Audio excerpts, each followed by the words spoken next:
दोस्तों, अभी से कहा जाने लगा है कि इस बार का लोकसभा चुनाव पूरी तरह से राममय होगा, यानी राम मंदिर बहुत बड़ा, सबसे बड़ा चुनावी मुद्दा होगा। तो ऐसे में बड़ा सवाल उठता है कि चुनाव आयोग खामोश क्यों है? क्या राम मंदिर के नाम पर वोट मांगने वालों पर चुनाव आयोग रोक लगाएगा? उनके चुनाव प्रचार का सिलसिला खत्म कर देगा?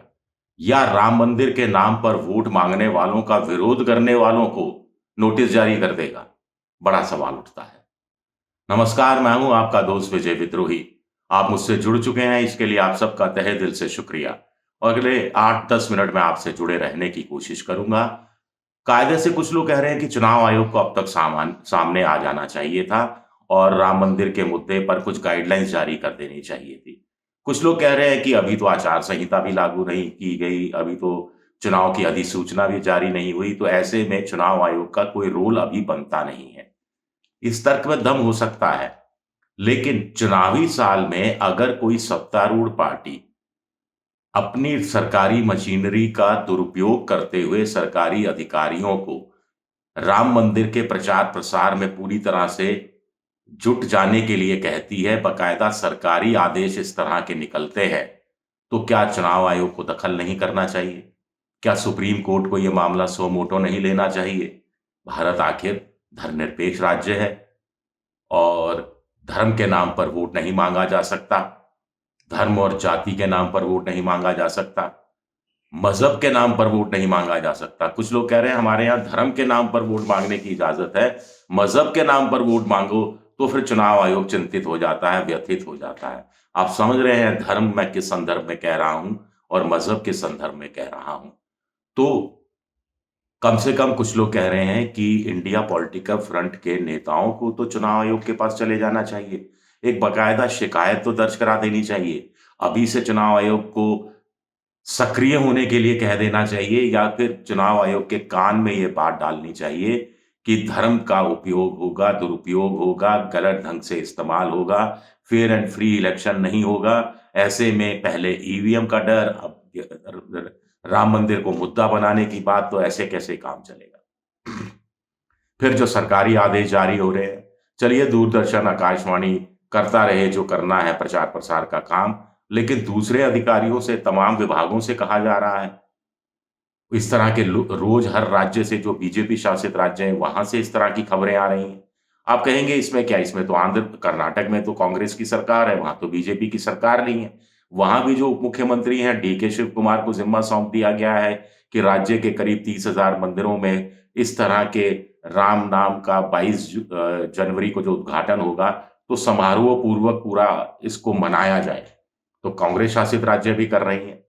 वाम मोर्चे वाली सरकार केरल में ऐसा कुछ नहीं कर रही। तमिलनाडु में सनातन धर्म को कोसने वाली स्टालिन की सरकार भी ऐसा कुछ नहीं कर रही। कोसने वाली से मतलब कि वहां पर दलित राजनीति चलती है, पेरियार मूवमेंट चलता है और वहां पर बीजेपी को हिंदू पार्टी माना जाता है, उत्तर भारत की हिंदू पार्टी माना जाता है और बीजेपी के नाम पर वोट नहीं मिलता, बीजेपी का विरोध करने पर वोट मिलता है। तो वहां भी एक तरह से धर्म का दूसरे तरीके से इस्तेमाल हो रहा है। क्या ये किसी देश के लिए, किसी भारत जैसे लोकतांत्रिक धर्मनिरपेक्ष देश के लिए ये अच्छी बात है? ये भी समझने की जरूरत है। कुछ लोग कह रहे हैं सुप्रीम कोर्ट क्यों खामोश है, सुप्रीम कोर्ट को कोई गाइडेंस क्यों जारी नहीं कर देनी चाहिए थी अब तक? चुनाव आयोग को कम से कम कुछ तो टिप्पणी करनी चाहिए थी, अब तक नहीं की गई। उधर सीएसडीएस का जो एक सर्वे है वो कुछ अलग कहानी बताता है। वो ये बता रहा है कि जो बहुत ज्यादा धार्मिक है वो बीजेपी के पक्ष में है, जो कम धार्मिक हैं वो बीजेपी के पक्ष में भी हैं लेकिन कांग्रेस के पक्ष में भी हैं। ये क्या मतलब हुआ? यानी जो बीजेपी का वोटर होता है वो धार्मिक वोटर होता है, ये अगर हम ये माने, तो जो बीजेपी का वोटर नहीं होता है वो क्या घोर अधार्मिक वोटर होता है, नास्तिक वोटर होता है?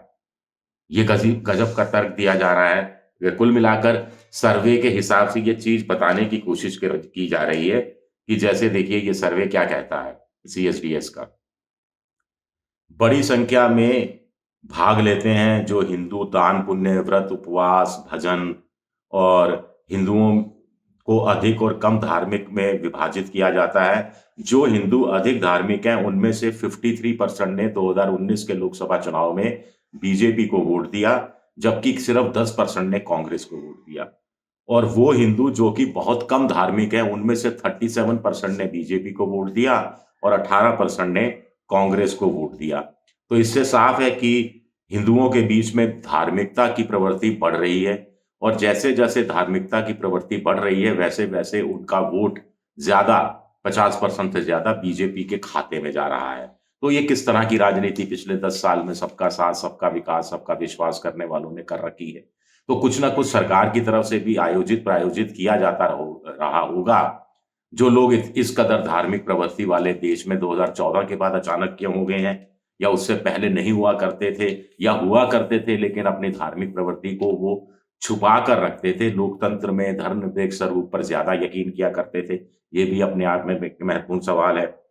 2009 के लोकसभा चुनाव में नियमित रूप से मंदिर जाने वाले हिंदुओं में से 28% ने बीजेपी को वोट दिया, तो 2014 में ये बढ़कर 45% हो गया और 2019 में नियमित रूप से मंदिर जाने वालों में से जितने लोग जाते थे, उनमें से 39% ने बीजेपी को वोट दिया, तो बढ़ता गया ये।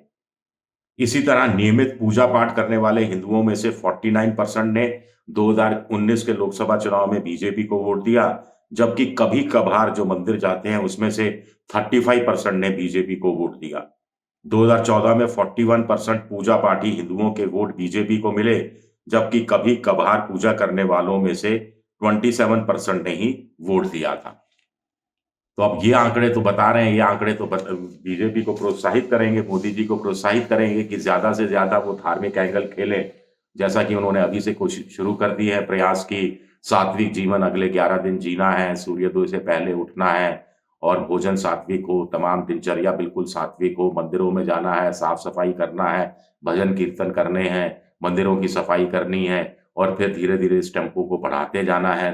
22 जनवरी को फिर दिए जलाने हैं, राम जी की वापसी होगी, अगले 2-3 महीने फिर इस धार्मिक प्रवृत्ति को बढ़ावा देने वाली है बीजेपी, उनके कार्यकर्ता और राज्य सरकारें जहाँ-जहाँ बीजेपी के वहाँ भी वो सहयोग करने वाली हैं। स्वाभाविक है कि जब कहा जा रहा है कि हर सांसद अपने इलाके से 10,000 लोगों को अयोध्या दर्शन के लिए लेकर जाए तो वो अ, कोई पैसा खर्च हो रहा होगा, कोई साधन संपन्न जुटाए जा रहे होंगे, कोई रेलगाड़ियाँ बुक कराई जा रही होंगी, कहीं बसें बुक कराई जा रही होंगी। ऐसा नहीं है कि ये बीजेपी के साथ हो रहा है। अरविंद केजरीवाल ने भी घोषणा की थी कि दिल्ली के लोगों को रामलला के दर्शन कराए जाएँगे। कांग्रेस शासित राज्यों में भी ये धार्मिक पर्यटन वाली या रिलीजियस टूरिज़्म कह दीजिए कि टूरिज़्म के बहाने धार्मिक दर्शन वाली तीर्थ यात्रा कह दीजिए आप, अच्छा लगेगा आपको सुनने में भी। उसके लिए ट्रेन बुक कराई जाती रही हैं। बहुत से राजस्थान में अभी और मध्य प्रदेश में जो चुनाव हुए, पता लगा कि बहुत से जो उम्मीदवार थे, संभावित उम्मीदवार, उन्होंने अपने-अपने इलाके के लोगों के लिए बसें वैष्णो देवी के लिए, चार धाम के लिए या खाटू श्याम जी के लिए या कुछ दूसरे जो प्रदेश के जो धार्मिक स्थल हैं, वहाँ के लिए भिजवाने का सिलसिला काफ़ी टाइम से शुरू कर दिया था। तो ये धर्म फिर ऐसे में अगर ओवैसी जब बात करते हैं, तो क्या बहुत ज़्यादा गलत बात करते हैं? या मक्का के लिए फिर सब्सिडी दी जाती है, तो क्या ये गलत है जब हिंदुओं के लिए इतनी बड़ी तादाद में चीज़ें नए सिरे से की जा रही हैं? मक्का की सब्सिडी तो हर साल कम होती जा रही है, जो सुप्रीम कोर्ट का आदेश था उसके बाद से। लेकिन कैलाश मानसरोवर जाने वालों की सब्सिडी हर साल बढ़ती जा रही है। अब कौन गलत है, कौन सही है, इस चक्कर में हमें नहीं फँसना चाहिए। हमें तो ये जानने की ज़रूरत है कि हिंदुस्तान जो कि धर्मनिरपेक्ष राष्ट्र है, उसमें कि अगर धर्म को बढ़ावा पार्टियाँ दे रही हैं, सत्तारूढ़ पार्टी ज़्यादा दे रही है, विपक्षी पार्टियाँ भी अपनी तरफ से कोई कोर-कसर नहीं छोड़ रही, तो देश कहाँ जा रहा है? फिर जो भी सत्तारूढ़ सत्ता में जो आएगा, वो फिर उसके सामने क्या एजेंडा रह जाएगा? विकास का एजेंडा रहेगा, सबका साथ, सबका विकास, सबके विश्वास का एजेंडा रहेगा या धर्म विशेष के लोगों में धार्मिक प्रवृत्ति बढ़ती रहे, धार्मिक प्रवृत्ति जितनी बढ़ती जाएगी, उतना वोट बैंक उनका फैलता चला जाएगा। इस दृष्टि से वो सारी नीतियाँ, योजनाएँ बनाएँ। ये भी अपने आप में एक बड़ा सवाल उठता है। मेरा वीडियो पसंद आए तो लाइक कीजिए, सब्सक्राइब कीजिए, शेयर कीजिए और घंटी जैसी आकृति बेल आइकन दबा दीजिए ताकि नया वीडियो आए तो तत्काल आपको जानकारी मिल जाए। आप मेंबरशिप ड्राइव में भी जा सकते हैं, मेरी आर्थिक मदद की भी कोशिश कर सकते हैं। विद्रोही 7 के नाम से मैं ट्विटर पर, एक्स पर हूँ और विजय विद्रोही पेज है मेरा फेसबुक पर, विजय विद्रोही पेज। वहाँ भी आप मुझे फ़ॉलो कर सकते हैं। शुक्रिया, बहुत-बहुत शुक्रिया।